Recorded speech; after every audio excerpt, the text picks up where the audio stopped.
Cristo. Para sempre seja louvado. Meus queridos irmãos e minhas irmãs que aqui estão na igreja de Nossa Senhora das Graças, mas também as pessoas que de casa celebram conosco, do seu trabalho, de algum lugar, também a nossa saudação a todos vocês. Nós estamos celebrando o festejo de nossa padroeira. Para nós, interessante perceber como este festejo ele vem numa época, digamos assim, de uma reflexão muito importante para nós. O final do ano litúrgico, também o final do ano civil já se aproxima, mas antes de terminar o ano, nós vamos celebrar o Advento e o Natal. Mas hoje a palavra de Deus nos fala de muitas coisas, começando pelo Apocalipse, e em mais uma visão escatológica, São João nos revela de como a terra e o céu serão transformados depois da vinda de Jesus. Os mortos, isto é, os que já adormeceram, serão julgados de acordo com a sua conduta. O inimigo de Deus, que fustiga a terra e que já foi vencido por Jesus, ainda esperneia, mas sabe que pouco tempo lhe resta.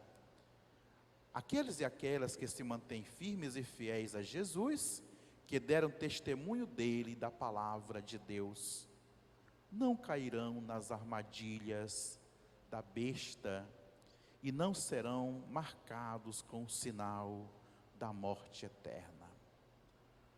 Pois, meus irmãos e irmãs, fala de trono branco, que é um penúncio do julgamento do qual a misericórdia ultrapassará a justiça. Então, depois de tudo, surgirão um novo céu e uma nova terra. O mundo material deve ser espiritualizado.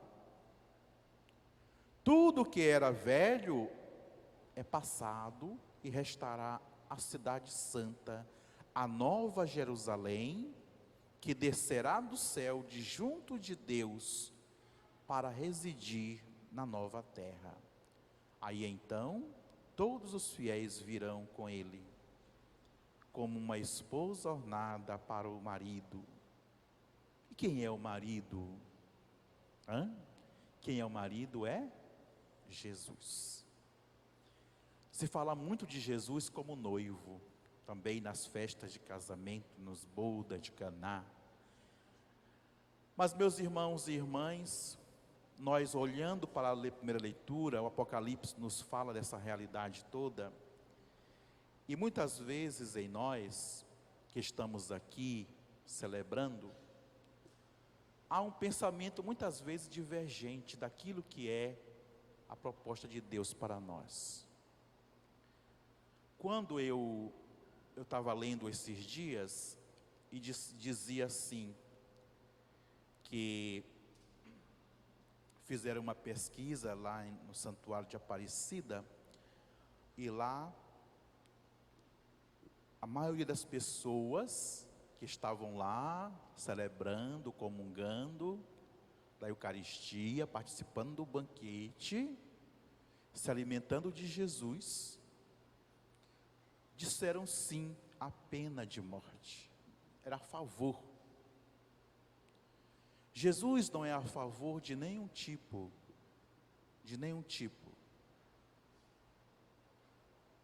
Aí diz assim, matou, tem que morrer. Não. É bom que não se mate, é bom que não se mate ninguém, não se cause violência para ninguém. Assim nós estamos então contrário à proposta de Jesus.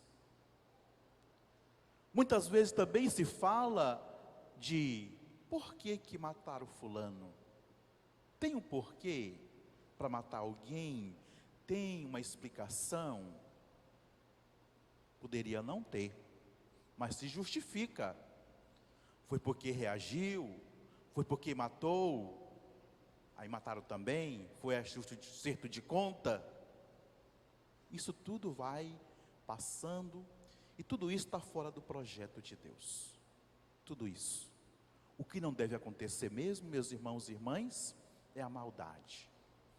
A maldade que não pode acontecer nas nossas famílias, na nossa igreja, em algum lugar, na sociedade em geral, não pode existir esse tipo de mal.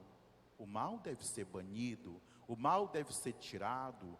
Por isso que no final da leitura fala de um novo céu e de uma nova terra, mas este novo céu e essa nova terra que o Apocalipse fala é depois.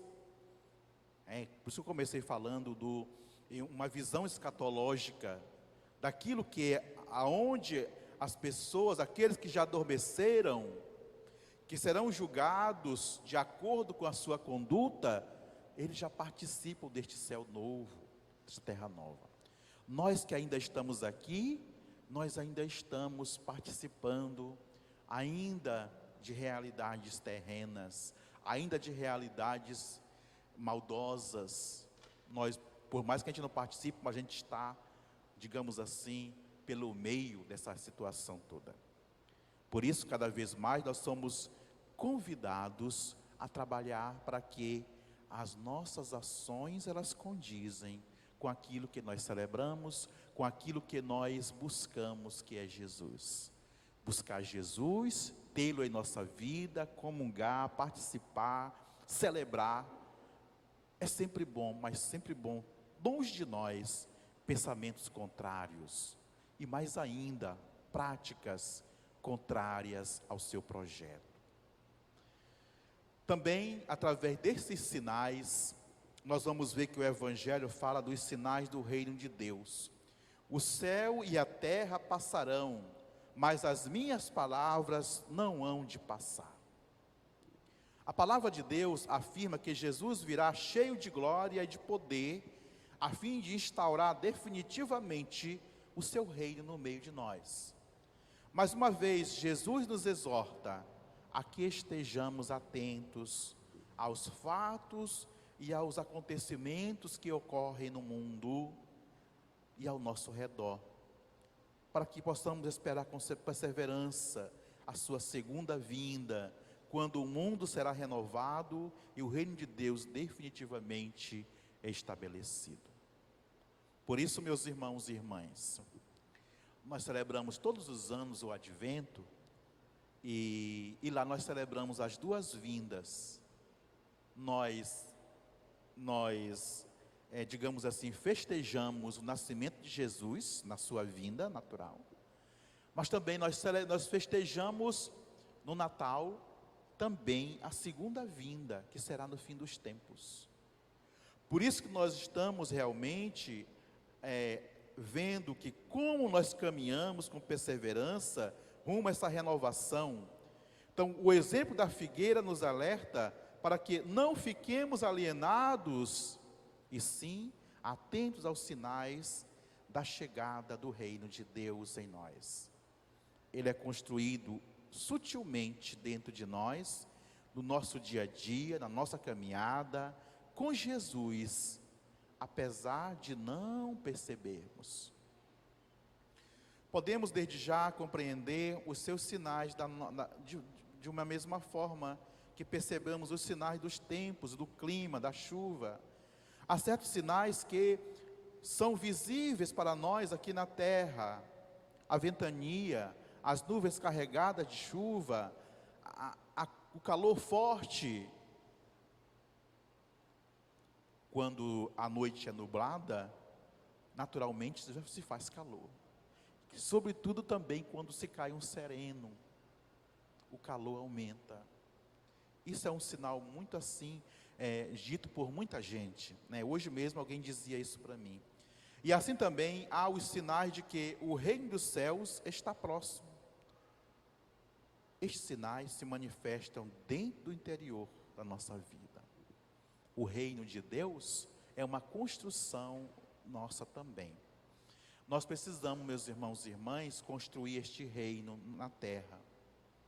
E este reino não se constrói de qualquer jeito, de qualquer maneira, mas se constrói com atitudes, se constrói com a fé, se constrói com a oração, se constrói com a participação, se constrói quando nós nos desdobramos para fazer acontecer no mundo aquilo que eu já falei, a vontade de Deus. Aí acontece o reino de Deus.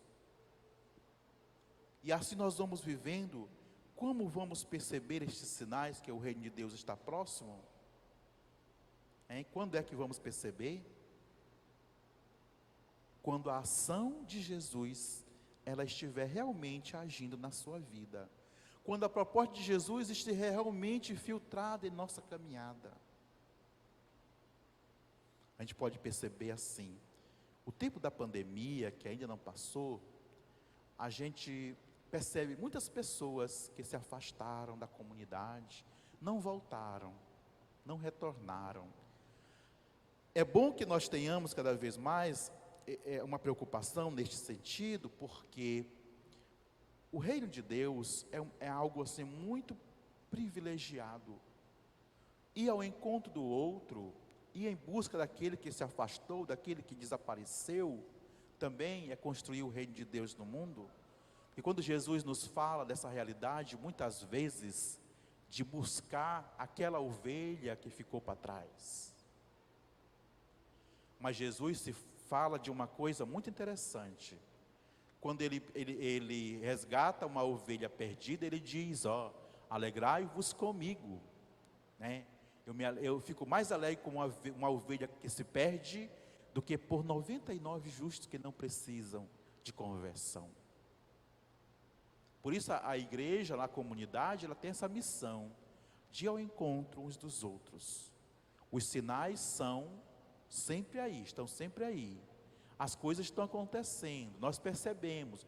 Muitas vezes a gente não fica muito ligado a essas realidades. Pode ser que a gente diga assim, alguém não veio mais, é isso mesmo, mas é assim mesmo, não veio, uns vêm, outros não vêm, um desaparece, depois aparece de novo.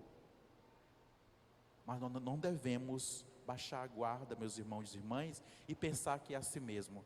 Devemos ir ao encontro dessas pessoas. Às vezes estão enfermas, às vezes estão com problemas, e a gente às vezes pode ser que a gente não faça muita coisa, mas pelo menos uma visita a gente faz, e assim a pessoa se sente muito alegre.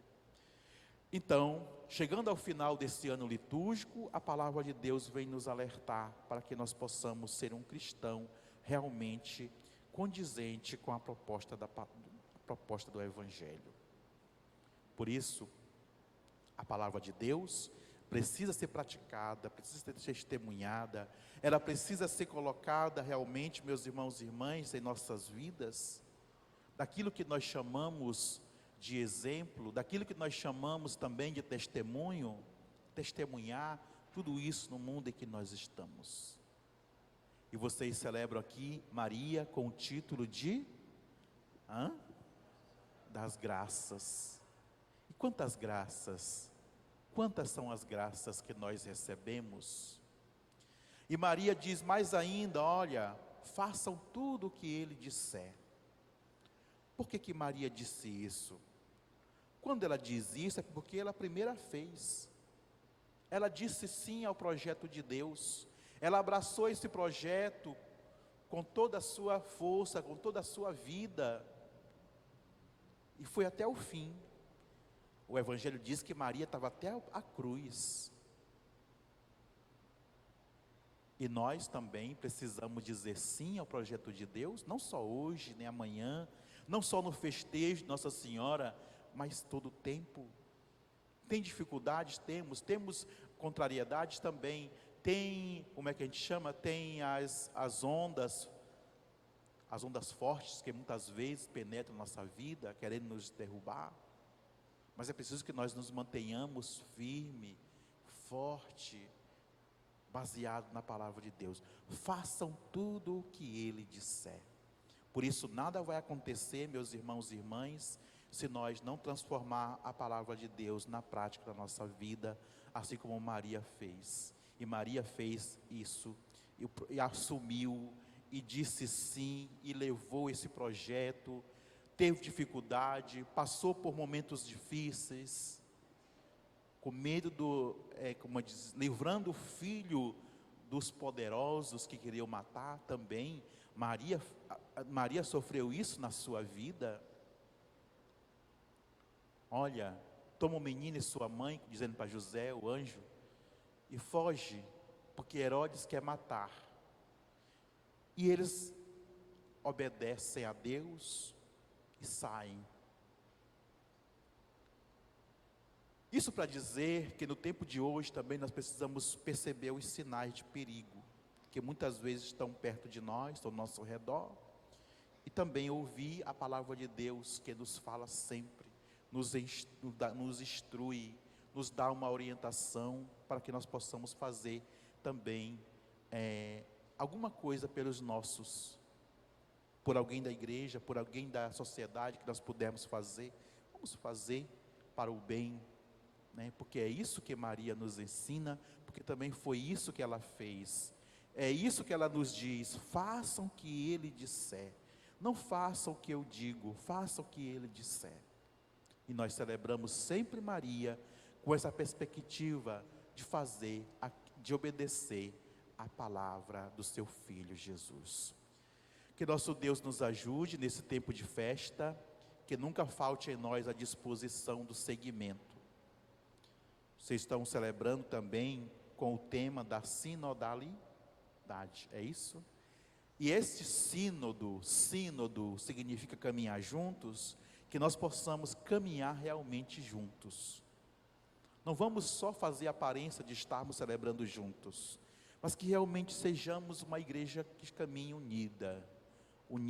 A união é uma coisa que não pode faltar em nenhuma sociedade, em nenhuma instituição. União. Vamos nos unir, mas vamos nos reunir. É aquilo que nós estamos fazendo. Somos unidos para nos reunir no período do festejo, para que possamos refletir sobre a palavra de Deus. E ainda mais, fazer com que ela se torne realmente a prática na nossa vida. Que nunca nos falte o dinamismo da união entre nós. Sejamos uma igreja contribuidora para que essa união prevaleça e se fortaleça a cada dia. Louvado seja o nosso Senhor Jesus Cristo.